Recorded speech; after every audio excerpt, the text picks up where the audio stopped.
เปิดสายคือสถาญาติโยมได้โทรมากู้มาจากกันในช่วงของสุดท้ายช่วงท้ายของรายการเราเดี๋ยวก็มาวางสายคือสถาญาติโยมได้ฟังกันอันนี้ก็เปิ้นเป็นเกียร์เนอะเปิ้นว่าคนสังคมผู้ดีคนสังคมผู้ดีพ่อตาแม่ยายไม่ใช่แม่ยายแม่เป็นคนบ้านนอกเลยนะมีป้าใจคนหนึ่งนะไปได้แฟนที่กรุงเทพ ไปได้แฟนที่กรุงเทพที่นี่ก็เอาแม่ไปเอี่ยวต้องการจะเอาแม่ไปเอี่ยวแม่ไปเอี่ยวออกการรถไฟสมัยนั้นออกการรถไฟเหรอออกการรถไฟรถไฟไปรถไฟนี่เขาก็รู้อยู่ว่ามันเจ๊หวยก็มันถึงบอกแล้วถึงกระจั่งมาถึงกระจั่งรถไฟถ้าไปนั่งรถไฟแล้วจะรู้ว่ามันจะบอกไว้ในตั๋วมาน่ะถึงกระจั่งมาถึงกระจั่งถึงเมื่อใดจะมันยัง เนาะทีนี้ก็ไปถึงกรุงเทพลูกมาก็กลัวว่าแม่มันจะอู้ขายหน้าก็เลยบอกว่าแม่ถ้าไปแล้วนะแม่อย่าได้ไปอู้กำหยาบเนอะเดี๋ยวเปิ้ลจะว่าผมเป็นคนบ้านนอกผมอายเปิ้ลผมได้เมียไทยแม่ต้องอู้อย่างต้องอู้สุภาพเรียบร้อยเนอะแม่จะไปอู้สหายนะผมอายเปิ้ลลูกมากระซังนั่นนะลูกมากระซังไว้สั่งนักสั่งหนาแม่มันก็บอกก็กูก็หูแล้วรู้แม่ต้องอย่าไปว่าเนอะอย่าไปว่ากรรมอย่างที่มันบางงามบดีเนอะนะแม่มาก็เงี้ยใจหันลูกสะพ้ายมาสวัสดีค่ะคุณลูก สวัสดีค่ะคุณลูกเนี่ยทหารนะอย่างห้ามว่าลูกบ่ได้ต้องมีคำว่าคุณจะต้องมีคำว่าคุณทุกอย่างลูกมันสอนไว้ลูกที่นี่วันหนึ่งไปสมัยนั้นกรุงเทพถ้าจะมีต้นมะขามนักอยู่เนาะแม่มันไปคล้องใส่หักมะขามหักต้นมะขามนะหักไม้มะขามนะแม่มันไปคล้องหักมะขามจะว่าหักมะขามก็หัวลูกไปจะด่าหัวลูกไปจะเอกซะหัวคุณลูกขาแม่ไปสะดุดอาเจียนรากของคุณมะขามค่ะ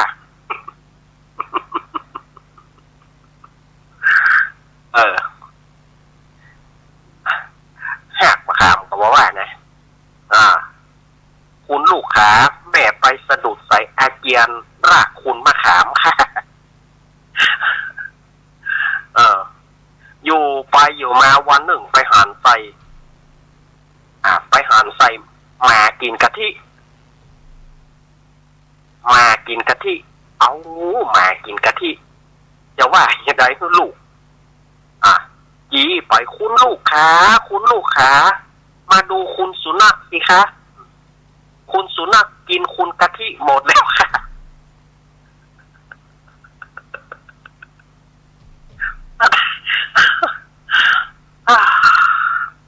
สังคมอย่างนี้แล้วเหลือเอาขออยู่บ้านเอาดีกว่าเนี่ยรับโจโลเนี่ยมาเอาแล้วลูกคุณอาเจียนรากคุณมะขามเนี่ยคุณสุนัขกำลังกินคุณกะทิหมดแล้วค่ะคุณลูกหมากินกะทิอันใดก็เป็นคุณ เนี่ยสังคมดีล้ำก็บ่ดีนะอย่างเฮานี่บ้านนอกของนาเฮานี่เนาะอู้กันซื่อๆก็กินน้ำพี่แค่เฮาจะไปคุณในอย่างมาเธอมาอย่างหรอแม่ก็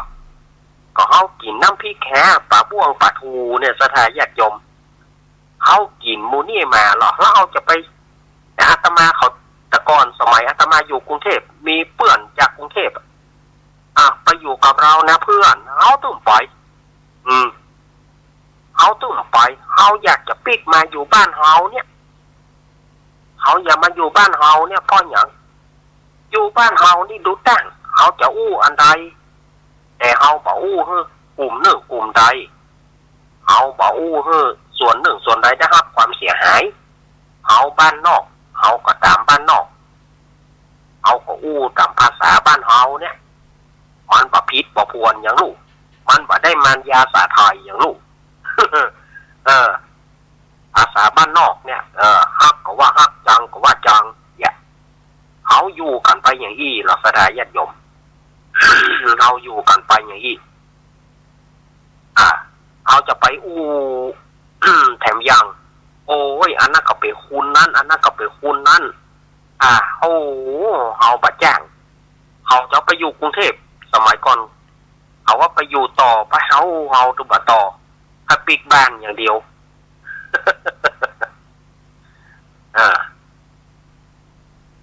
เกี่ยแถมเรื่องเนาะเกี่ยแถมเรื่องหนึ่งเป็นเรื่องของชื่อมันนะเรื่องว่าไอ้บ้องไปเกี่ยสั้นนะอันนี้มันเป็นคำขวัญของลุงเกษมชัยพันธ์เล่าไว้เมื่อ30 กว่าปีสมัยก่อนละสถาญาติโยมคงจะจำได้ว่าเกษมชัยพันธ์เล่าเรื่องคำขวัญนั่นแหละ ถ้าว่าเล่าจบไปจะมีเสียงไข้หัวแล้วก็จะเอาเพลงบ้านเรือนเคียงกันของพ่อชัยเมืองสิงห์เข้ามาใส่ตัวตรงตรงตรงตรงตรงตรงตรงตรงตะละลงตรงตรงเนี่ยตรงตรงตรงตรงตรงตรงตรงตรงตะละลงตรงตรงตรงตรงตรงตรงสถาญาติโยมคงจะได้ฟังเนาะอีตาเกษมฉายพันธ์ขำขันเจ้าเก่าอันเนี้ยตมาจำมาไอ้บ้องก็ฟังชื่อมาก็รู้คนว่าค่อยเต็มบัดคนบัดเต็มบาดอยู่แล้วชื่อมันบ้าบ้องบ้องนะทีนี้ไอ้บ้องเนี่ยอยู่2 คนถึงป่อมันวันหนึ่งป่อมันข้ามถนนข้ามถนนแล้วรถโจรที่นี่เขาก็บอกไอ้บ้องเนี่ยนะบอกว่าไอ้บ้องไปคิงไปบอกพ่อกำนันไปว่าป่อคิงโดนรถโจรไอ้บ้องมันก็ไปแต่นะกะสถาญาติโยมพอมันไปถึงหน้าบ้านกำนันมันก็ไปเอิ้นพ่อกำนันพ่อกำนันพ่อกำนันกระจายโวยป่อคิงโดนรถโจรตายปุ๊บโอ้ยใจคนบอกเป็นคนดำแล้วเพิ่นบอกว่าไปห้องป่อกำนันป่อคิงโดนรถโจรมันก็อย่าปักกึดว่าเป็นป่อมันไปห้องป่อกำนันป่อกำนันกระจายไปโวยป่อคิงโดนรถโจรตายอันนี้เป็นเรื่องคำขันของอีตาเกษมฉายพันธ์คำขันเจ้าเก่าเนาะแต่ประเดี๋ยวเพื่อคงจะบะหมี่ละตาเกษมฉายพันธ์นี่นะห้องกับไข้หัวเจ้าแต่วันนี้แหละเอากับไข้หัวเจ้าเลยบอก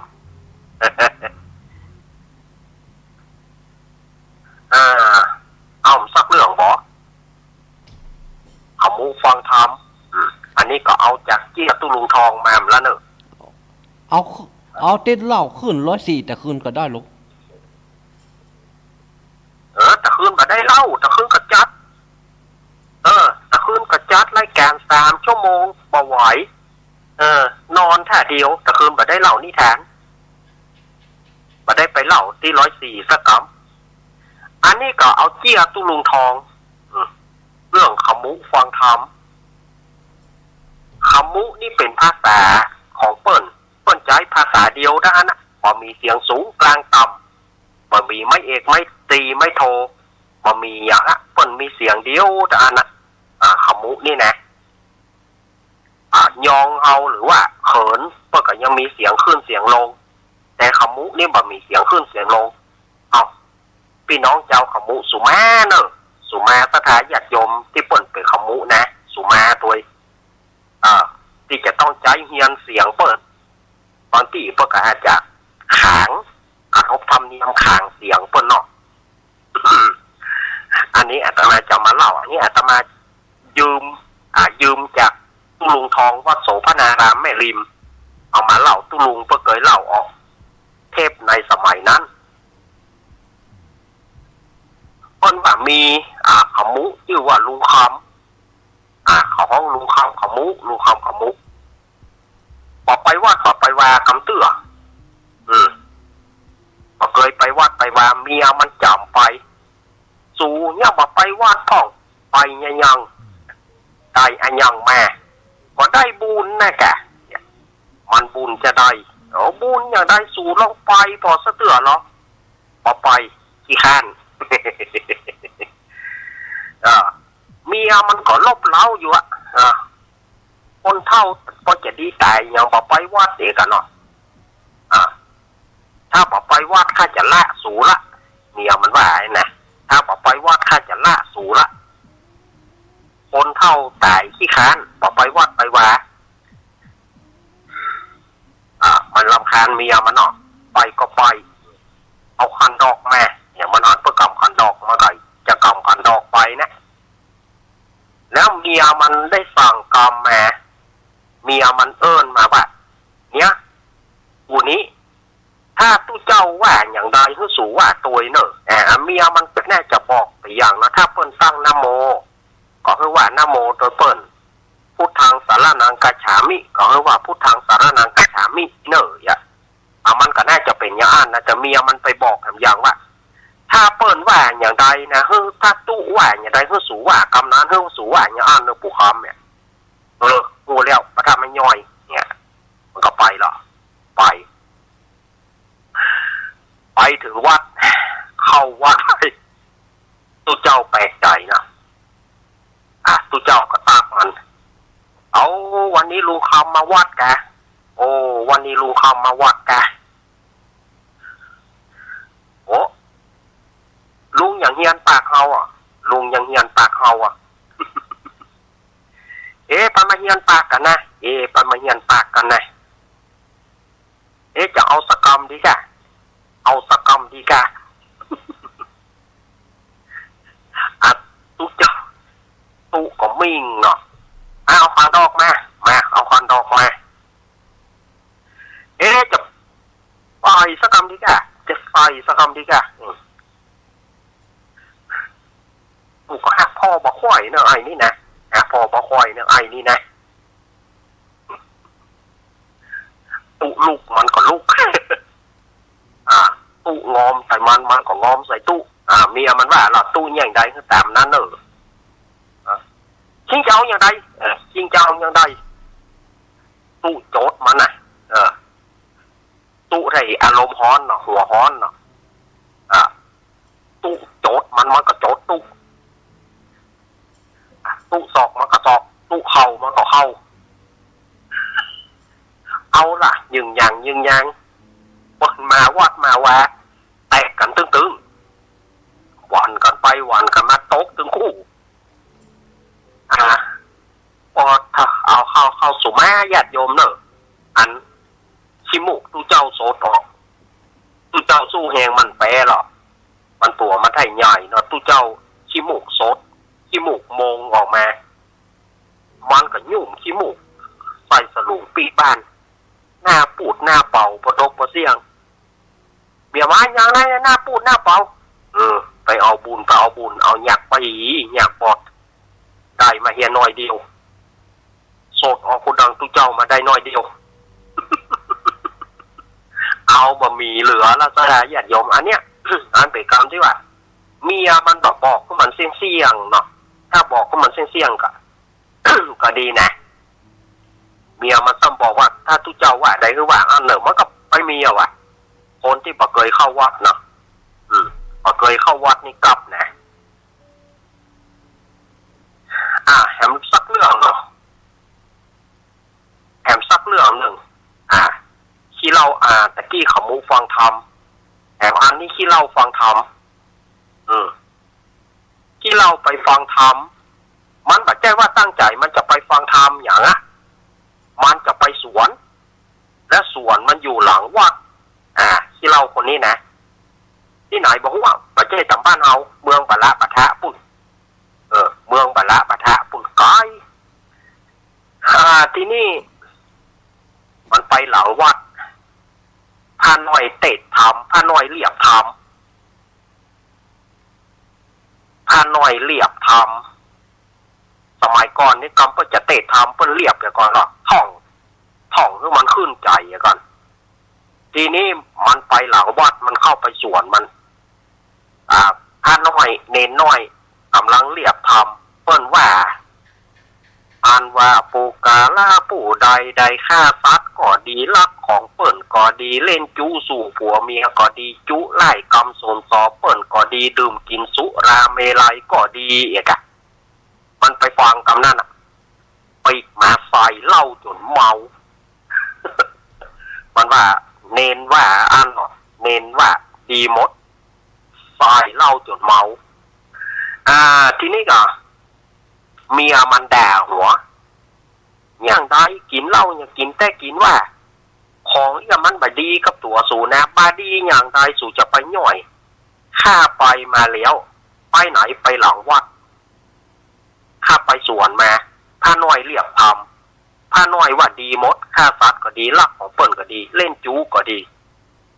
จุเปิ้นก็ดีดื่มกินเหล้าก็ดีข้าก็เลยใส่เหล้าจนเมาเนี่ยสูจะไปหน่อยเนี่ยประมาณทีนี้เมียมันว่าปามีไผ่บอกคือสู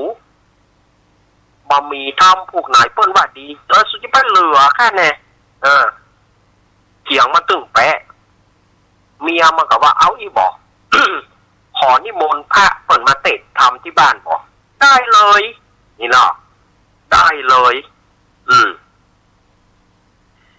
เมียมันก็ไปนิมนต์ เมียมันก็ไปนิมนต์พระน้อยแล้วก็บอกว่าเอาทำที่พระน้อยเรียบตึงวันนะเนอะอันข้าฟัดก็ดีลักของเปิ้นก็ดีเล่นจูก็ดีจูเปิ้นก็ดีดื่มกินสุราเมลัยก็ดีนะพอเอาทำผูกนั้นไปเตะเทือนบ้านแม่กำเนิดนี่ไงพระน้อยฮับนิมนต์พระน้อยขึ้นไปบนเหือนมันถึงหน้าเบ้ใส่เมียมันหรอกมันจ้องจะเล่นเมียมันนะถ้าว่ามันดีมดนี่มันจะได้ดูต่างด่าเมียมันหรอกเรื่องมันที่เรานี่ตั้งท่าวันนั้นจะมากินเหล้าวันนั้นมากินเหล้าเปิดอาราธนาธรรมมันเอาไหนมาได้ไหนนิมนต์ลูกศิษย์นิมนต์ลูกศิษย์ตูเจ้าคืนนั่งทำมัดเกียวเตสนาธรรมกะโลแมะมันก็ยังพอมีดีอยู่พ่องเนาะ มันก็ว่าไปต่อยๆหอยๆมันก็ไปหลอดนะทีนี้พระน้อยก็เริ่มเตะธรรมแหละตั้งนะโมตั้งสาธาโวแล้วมาถึงจุดนั่นนะครับมันพอหน้าเมียมันจันพอหน้าเมียมันหรอกอ่านว่าปูการาผู้ใดฆ่าซัดก็ดีลักของเปิ้นก็ดีเล่นจู้สู่ผัวเมียก็ดีจุไล่เปิ้นก็ดีดื่มกินสุราเมรัยก็ดีการว่ามันดับจิตภาคตายจากเมืองคนย่อมเอาตนไปเกิดในนรกเดือดอเวจีน้ำเมียมันจีแน่ละคำนั้นว่าใหญ่ข้ายอมแล้วข้ายอมแล้วไปว่าข้าบอกฟังดีๆยอมแล้วตั้งอันเลิกเล่าเลิกเล่าถาวรเลยพ่อใจคนนั้นเลิกเล่าถาวรหันมาประกอบสัมมาอาชีวะเข้าวัดเข้าวาลูกสถาญาติโยมอันใดก็ดีอันใดก็ดีเนาะ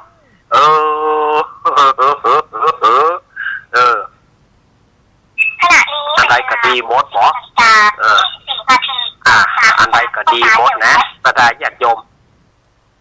4 โมงเกินเขาก็เปิดเนาะ4 โมงเกินก็วางสายเนาะอันนี้เอาจะเอาหันสักอันหนึ่งหันสักเรื่องหนึ่งบอกเป็นเจี้ยนะเป็นเจี้ย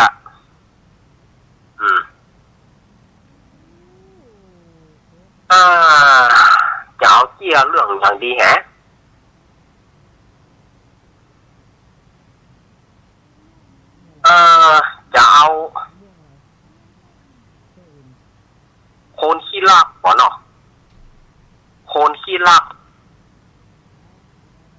คนขี้ลักนี้เป็นคนหนึ่งเป็นคนหูหนวกคนหนึ่งเป็นคนตาบอดมาค่อนอย่างเอาเพียงบอก เรากันเอาม่วนไปได้เนาะ คนขี้ลักคนหนึ่งเป็นคนหูหนวกคนหนึ่งเป็นคนตาบอดจวนกันไปลักของเปิ้นจวนกันไปลักควายเปิ้นอันนี้ก็ยืมเกี้ยตู้ลุงทองนะยืมเกี้ยตู้ลุงทองนั่นนะมาเล่าเนาะปากันไปลักควายทีนี้เปิ้นเกี่ยวแย่เปิ้นเกี่ยวคาเสาไอหูหนวกมันหอนนี่ไอหูหนวกมันหอนมันกะจิไอตาบอดมันหมูหรือมันหวังว่าควายกินแย่แต่ว่าไอคนหูหนวกมันหอนน่ะเป็นคนเกี่ยวคาไอหูหนวกกะจิไอบอดเอาตัวนี้ไปเลยชิงไปยับมาเราไปยับมาบอกคือไปยับควายไอตาบอดกลมหูเหลืองเนี่ยมันหอนไปกะตาได้ญาติโยมไปมันหวังว่าควายนะเปิดเกี่ยวคาเต่าเศร้าๆเนาะเปิดเกี่ยวคามันดังผัดอย่างงัวกี่แง่นี่เปิดเกี่ยวคามันเข้าไปมาหาป่อนี่มา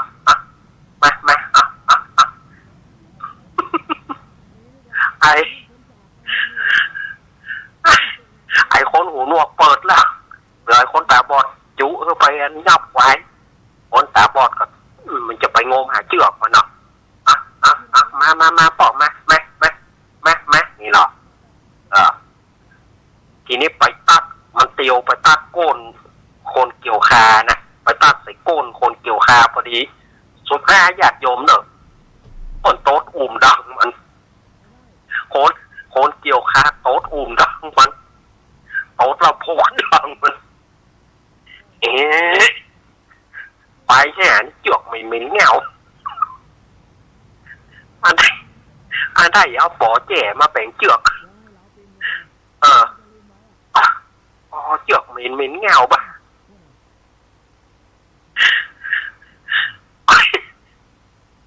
ไปแถมมาหาปอไหมโคนเกี่ยวคาเอาเขียวกอกหน้าผากมันควายวอกนี่ดีดสูงแง่วไว้ว่าควายดีดมันไอคนเกี่ยวคาเอาเขียวกอกหน้าผากมันควายวอกนี่ดีดสูงแง่วไว้หรอ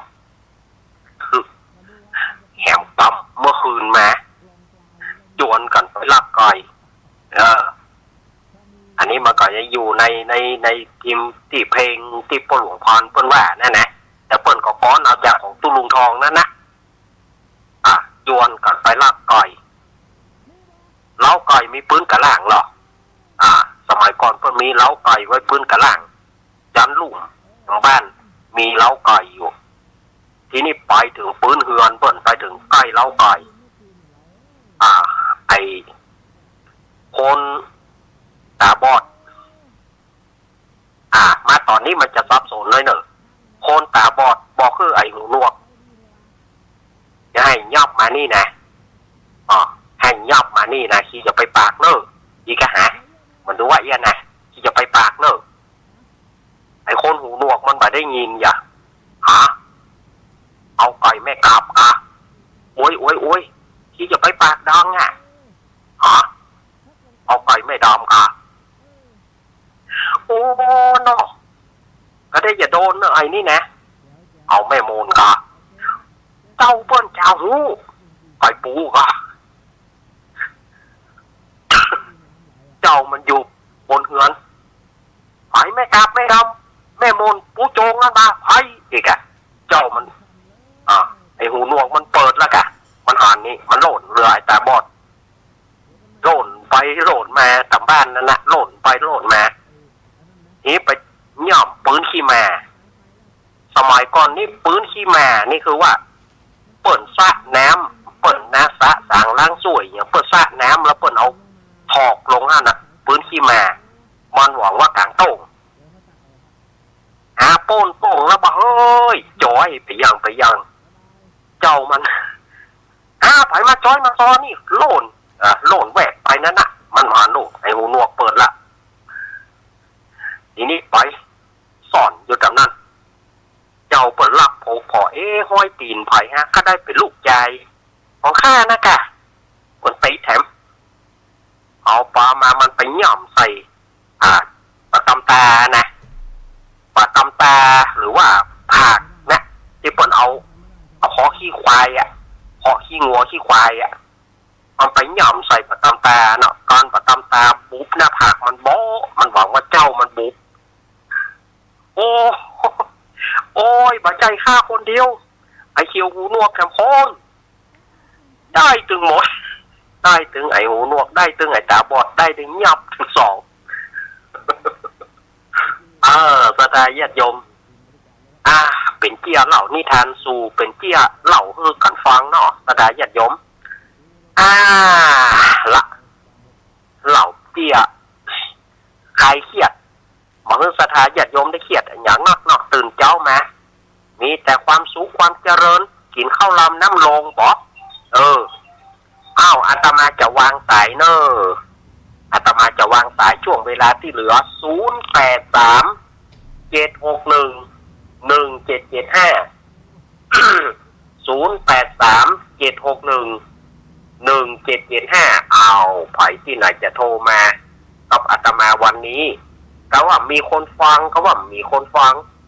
ก็ว่าอาตมาจะนั่งคนเดียวจ้าเนาะฟังดับปิ้งหรอ ถ้าไผ่จะโทรมาหาอาตมาตอนนี้เนอะ0837611775จารอนปอน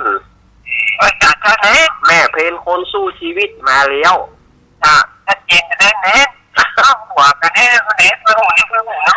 เป็นหัวน้องตาเนี่ยเด้อหมดดีไหมวันนี้หมดเนาะหมดดีจ้ะชัดเจนกันใหญ่เน้นเด้อครับ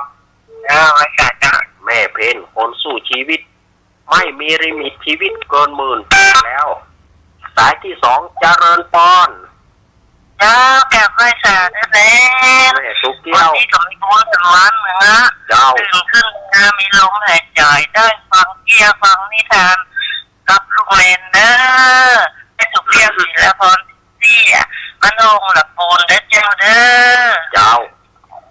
ชัดเจนดีนะเน้นแม่สุกเกี้ยวฟังตั้งแต่ตี3มาแล้วนะเจ้าขอบคุณเนอะจ้าวันนี้กับมาแตนก็กระเจ้าวันนี้แตนท่านมหาสมชาติวันนี้ก็เป็นบุญแต่วันนั้นเด้อตื่นขึ้นแล้วได้ยินเสียงน้ำเสียงเดิมเสียงเปล่าแทนมันก็สนุกจุกตื่นก็แค่เรื่องหนึ่งนะเจ้าแก้ไม่สานั่นเองสาธุเจ้าแม่สุกเกี้ยวเอาคือเปิ้นว่าไปเลี้ยวใจเลยเนาะแม่สุกเกี้ยวเลี้ยวใจแท้ๆล่ะแม่สุกธีรพรเนาะเจริญปอนเจ้ากับไอ้ตาเจ้าไม่น้อยกันไม่น้อยเนาะเจ้าเวลานี้นักเนาะเจ้าขอได้ใจขออัดคนตะกี้ตายนะเจ้าขออยากนะเจ้าว่าไปเลยไม่น้อยชีวิตมนุษย์ชุดเข้าตายอย่าลงงมงายสบายมันทำความดีอย่ามีแต่ด้วยกันกับธรรมะทำบุญสุนทานการงานอย่าละอุปะเดียวมีสินทำไว้ยับใส่สุขีเกิดมาที่เอาดีใจอย่างร้านนี้หลักอายุเดินตายพอยังตายไปหมกมุ่นคุณเอาลูกนี้คนมีคนจนพอมีสักคนไปได้เกิดแก่เจ็บตายวุ่นวายแต่ใต้พอมีคนใดคนของเป็นเศรษฐีมั่งมีเลอล้นร่ำรวยแต่จนเดิมทีมาละสุดท้ายต้องตายเป็นทีเลยสิ่งดีตัวดีต่อเจ้าไว้ตาเจ้าขอบคุณแม่น้อยเนอะสาธุแม่น้อยกาดนักเอาละบัดนี้3อำเภอด้วยกันเนอะเวียงหนองร่องบ้านโฮงป่าซางมาละเอาไปจะโทรมาแถม0837611775 07611775สายแรกแม่เพนคนสู้ชีวิตสายที่2แม่สุเกี้ยวสอนศรีนุสรศรีลาพรสิทธิยาแล้วก็แถมสาย1แม่น้อยกัดนักโอ้แม่น้อยเนาะเพิ่นอ่านกรโมนแต่อาตมานี่มันไปได้ทั้งนั้นเลยยองก็ไปได้ยองก็ไปได้เจริญตอนนมัสการครับผมแฟนพันธุ์แท้ครับแฟนพันธุ์แท้นี่ลูกเจ้าแต่โอ้ผมลูกเจ้าครับปี3ครับเนาะเน็ตแต่ละโอ้ท่านนี่ดีมากเลยครับเนาะโอ้เพราะเห็นเลาะดีครับเนาะครับเจ๋วครับเจ๋วมากเลยครับเนาะครับผมขอท่านมีสุขภาพที่แข็งแรงนะครับครับคุณเข้ามากำลังใจนะครับขอบคุณนมัสการครับไอแฟนพันธุ์แท้เนาะป๊อดต่อเดือนมกราเนอะไปปากันปุ้นเนอะอย่างก็ปุ้นวัดไฟหินเฮ้ยพระป่าธรรมคลายเครียดเนาะไปปากันเนอะปีที่แล้วอาตมาไปจวดเวลาปีที่แล้วปล่อยเปิ่นเมือกันหมดปีที่แล้วนะเปิ่นเมือหมดไปเหลือกระมงเป่าเอานี่ยุ่งแต่เอาไปล่าไปลูนเปิ่นไม่เป็นไรก็ยังดีว่าไปแล้วเพราะมันมีงานก่อนหน้ามันมีงานก้อนหน้าจะละก็มาได้มันเป็นงานเปิ่นทำบุญ100 วันตอนนั้นงานบุญ100 วันเปิ่นตาลหาป้าของท่านเจ้าว่าซึ่งเขาจะหนีมาก็มาได้มันก็จำเป็นจะต้องอยู่งานลูกพี่งานลูกพี่ก็จำเป็นต้องอยู่เพื่อไปเปี่ยวงานเปิ่นเลิกโอ้ยุ่งขนาดเดิมปีแล้วมาได้ไปสนุกสุขเสริญสักคำปีนี้จะไป6 โมงเจ้ากำลังบอกหมอกหรอกเนาะปีนี้จะไป6 โมงเจ้าแต่ละมีแฮมก็0837611775โทรเข้ามาเนอะตังลำปางวันนี้ยังมีสักสายวันนี้มีสายลำพูน3เชียงใหม่1นะแฟนพันธุ์แท้อยู่เชียงใหม่แฟนพันธุ์แท้นี่เปิ้นจะ เจ้าประจำธรรมะคลายเครียดแต่คืนนี้ก็เปิ้นตอบปัญหาการเพลงการบอกว่าเนาะแต่คืนนี้อาตมาไม่ได้จัดอาตมามานั่งจัดอยู่ที่มวลชนขึ้นสีขาวเฮาเหียแต่คืนนี้นะ3 ชั่วโมงเกินแต่อาตมาก็จัดยิงเบอร์ไปหาท่านอาจารย์สมัครแต่แล้วก็ดูตัวเก่าแล้วมันไหวแล้วเนี่ยเสียงก็แห้งไปติ๊กๆแหบไปติ๊กๆเอาแล้วน้ำก็ไม่ได้อาบเนี่ยที่อาตมาว่านั่นนะอาบน้ำแล้วมันต้องได้อย่างนั้นมันเลยจะไปอิสราเอลเลยจะลวดไปอาหรับละตื่นมาตี 2ชงกาแฟอย่างเรียบร้อยตี 3แล้วโทรมาได้เนอะ0837611775 0837611775จะเดินปอนจับไม่ได้แล้วโรงเรียนไปจับโรงเรียนเดียวนี้ไปจับมันแม่ไปจับไฟดับ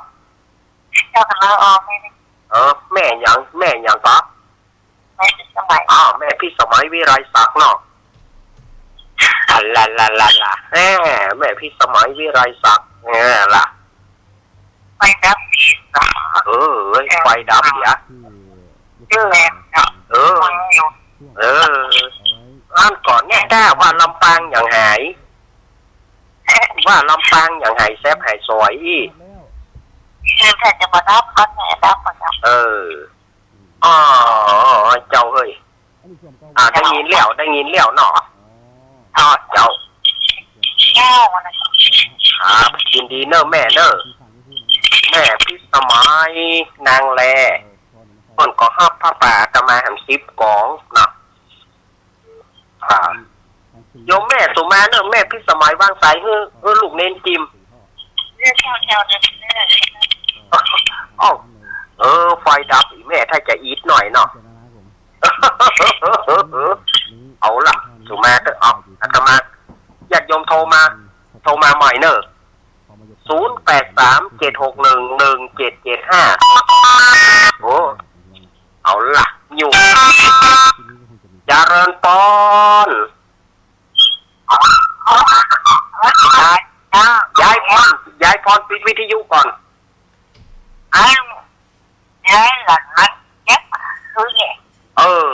วันนี้ท่านอาจารย์มาหาเปิ่นประยูวันนี้ก็เลยได้มานั่งนั่งจ่าเสียได้เวลา2 ชั่วโมงก่อนดูแล้วก็ไม่ได้มาที่เสียงวัดนะครับ หน้ากามาได้ไปสักกรรมว่าจะไปครูบาศวรรณชัยก็มาได้มาก็เลยจำเป็นที่จะได้นั่งจัดจำมาลังอยู่ที่นี่3 ชั่วโมงเกินจากคืนยายพรนอยายพรลูกเจ้าแต่เป็นกำลังเป็นกำลังใจยายพรเสมอเนอะเจ้ายายพรอยู่ดีมีสุขเนอะอาตมาภาพก่อนมาร้องวัวแดงสันแปลงเชียงใหม่ยายพรมาละยายพรใครจะโทรมาแถมโทรมาเลยช่วงเวลาที่เหลือ อันนี้มาหมดแล้วเนอะลำปางมาละฝางแม่สีทอนแม่สีทอนมีไหนแม่สวรรค์แม่สวรรค์อภิวงศ์มีไหนพ่อน้อยบุญปานเจริญปอน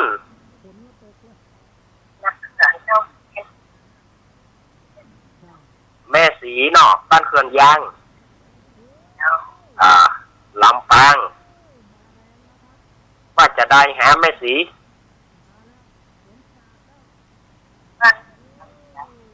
บ้านแม่ไฟประดับเนาะ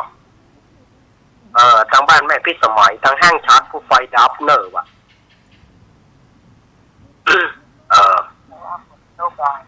แต่ว่าฝนตกหลาย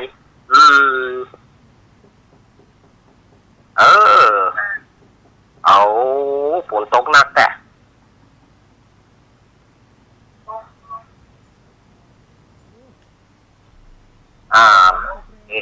เดี๋ยวเฮ็ดท็อปรอดใหม่จะออกมาละ เฮ็ดท็อปรอดใหม่จะออกมาแล้วเนอะ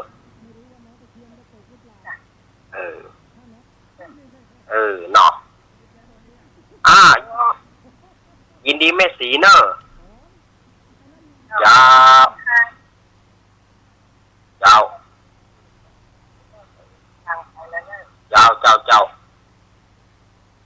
ยินดียินดีแม่สีเนอะ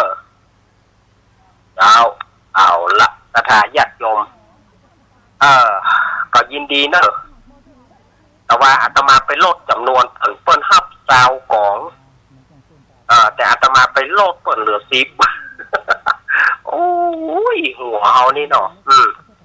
มันปวดหัวนะฝังแม่ไอชัยประการมีไหนโมดมาฟังกันแก้นี่พ่อน้อยบุญปานบัดตื่นบัดต้องไปอย่าได้พ่องเนาะอยากกินบัดต้องพ่อน้อยนะกระท้อนน่ะอยากกินบัดต้องพ่อน้อยบุญปานเนอะปุ๋ยฝ้ายเอามาตอมมาได้นะมันใช่เนาะเอามาตอมนะบัดต้องเหมาะนะมีอยู่ก็หา0837611775แม่สีทอนแม่สวรักษ์แม่อย่างก็แม่เล็กใครทำมาแม่อินทนินแม่สมศรีลุงวัดก็ดีแม่สมศรีนันทารามก็ดีเอาถ้าบ่ลูกจะแค่หาเนาะถ้าลูกก็โทรมาเนอะลำปางก็มาละเหลือกับฝังไม่ไอชัยประการยังใหม่มาละยังใหม่กับแฟนพันธุ์แท้ มีอยู่ก็หามีโทร รเข้ามาเนอะ0837611775เนอะมาโทรมาถ้าไปจะโทรมาหาอาตมาตอนนี้ยังตอนอยู่เนอะเวลาก็ยังพอเหลืออยู่นะสถานญาติโยมโทรเจริญพร แกไว้แต่เจ้าลูกเนน นี่มาละแม่ชัยประการ ลูกเนนอย่างเข้าแตนไข่เนี่ย วันนี้แทนท่านอาจารย์มหาสมชาติชาตาปัญโย อาจารย์เปิดแล้วว่าแปลกใจวันนี้ลูกเนนมาแตนไข่เนี่ยแต่ท่านสบายดีกับลูกเนน สบายดีแม่ อันยังก็ประเดี๋ยวเนี่ยพระป่ากะมีพระป่ากะ จะมีพระป่าวันที่19นะแม่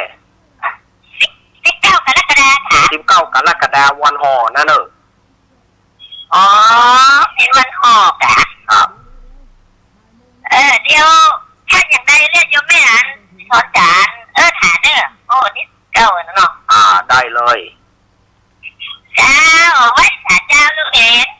มาละแม่สีทอนชัยประการหนองบัวชัยประการแม่สวรักษ์มีนายแม่สวรักษ์ลีลาบุตรใช่กะ แม่สวรักษ์อภิวงศ์ไปเปลี่ยนชื่อนามสกุลเปิดนี่ยุ่งนะแดะ อาตมานี่บดีนะย่างไปเปลี่ยนของเปิดหมด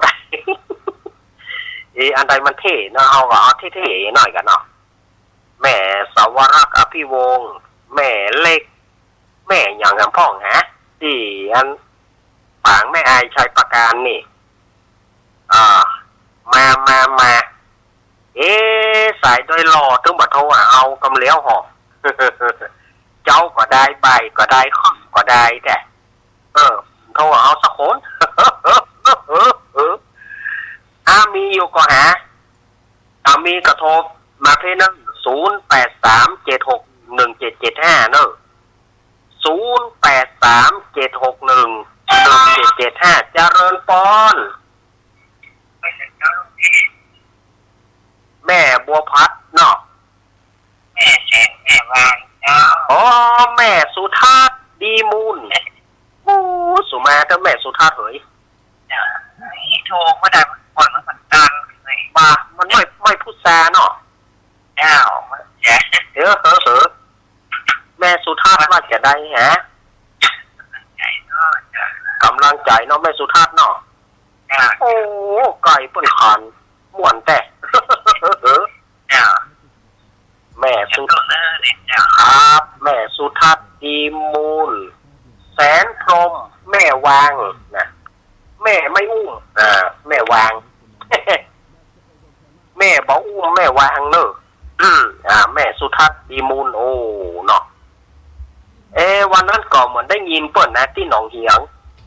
บอกว่าเปิ้นไปกับบอกไปเนี่ยแม่สุทัศน์นะแล้วก็ที่ดอยขุนแปะก็ได้ยินชื่อแม่สุทัศน์เหมือนกันนะแต่ว่าเฮาก็บ่ได้ปะกับสกรรมเนาะแม่สุทัศน์เนาะแม่สุทัศน์ดีมูลแสนพรหมแม่วางเจริญปอนนี่แฮม3 ข้ามเด้อเนี่ยวันนี้นะก็แม่นะแฮม3 ข้ามนะแกแต่มันเป็นวันเสียเอาได้เนาะมันทำการมงคลบ่ได้ครับแม่นะวันนี้แฮม3 ข้ามแต่นั้นนะแต่ว่ามันเป็นวันใจเลิกแต่มันไปตัดกับวันเสียมันทำการมงคลไม่ได้มันมุ่ยสลุยกุ้ยมันเป็นจะได้ฮะมันมุ่ยสลุยกุ้ยก็มันบ่ดีนะกะเว้ยก็มันมุ่ยสลุยกุ้ยมันใช้การไม่ได้นะกะเนาะขอบคุณแม่เพนคนสู้ชีวิตไม่มีลิมิตชีวิตเกินหมื่นนะอนุโมทนาถ้าไผ่จะหอมผ้าป่าใส่สีเตี้ยสันปูเลยหนองร่องแต่จ้างต้นเพิงเวียงหนองร่องก่อนติดต่อกับแม่เพนไดเนอร์เจริญปอนแม่หน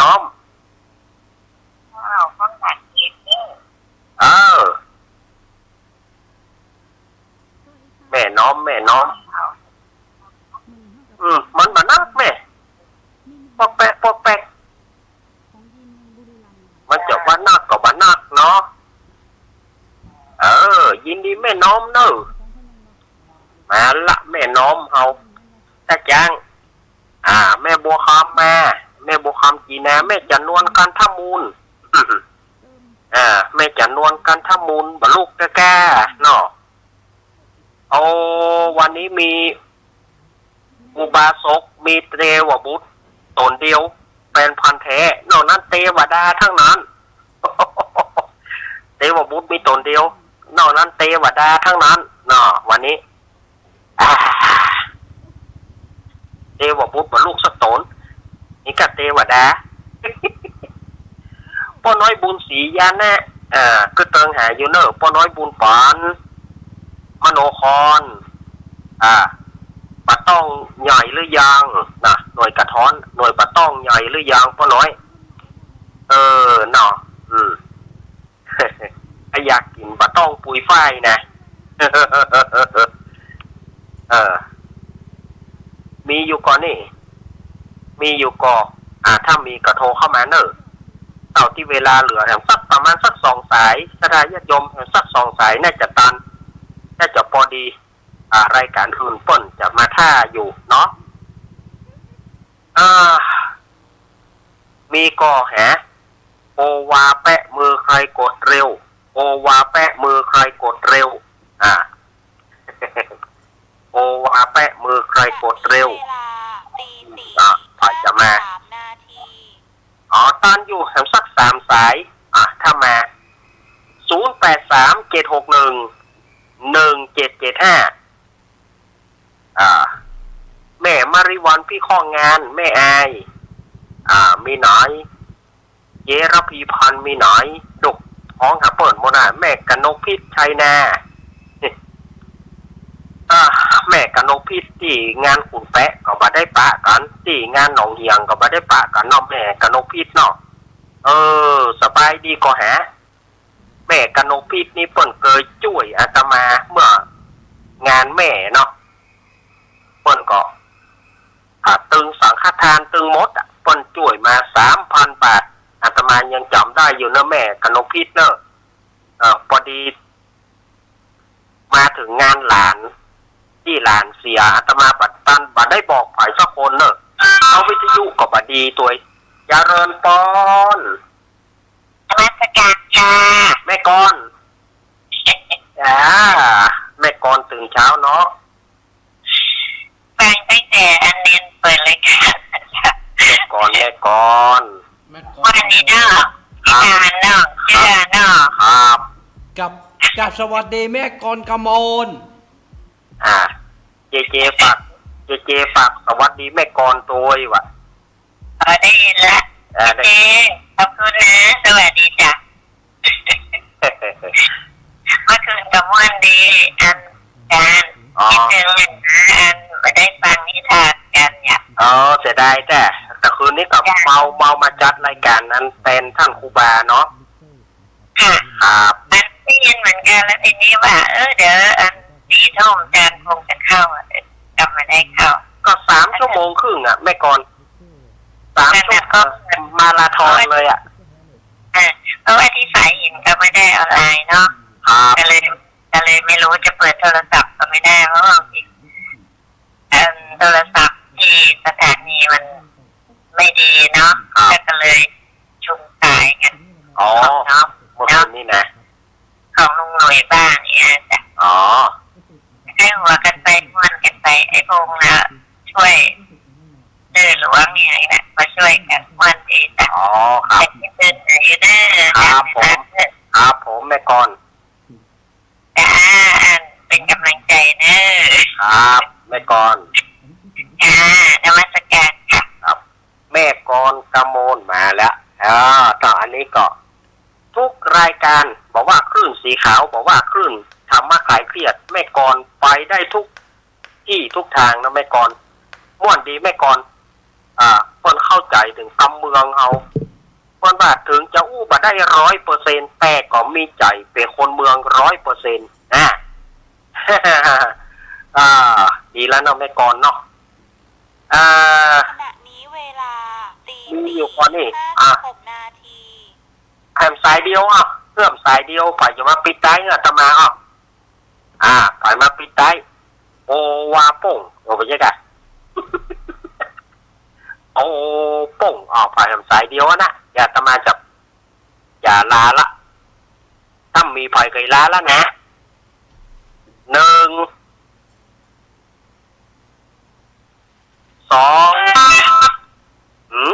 เจริญพรแม่อยู่ที่ไหนแม่อยู่เมืองฝางเจ้าแม่ยัง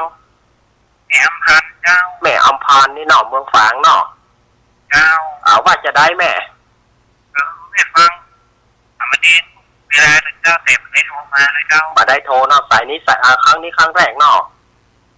เจ้ายินดีแม่เนอะเวลาหมดพอดีเนาะเจ้าเอาละสถาญาติโยมเวลาตมาหมดไปแล้วที่5ฟังครูบาอาจารย์น่าจะเป็นหลวงพ่อสังวรศรีลาภิรักษ์ก่อนเนาะกระเดียวก็ถ้าฟัง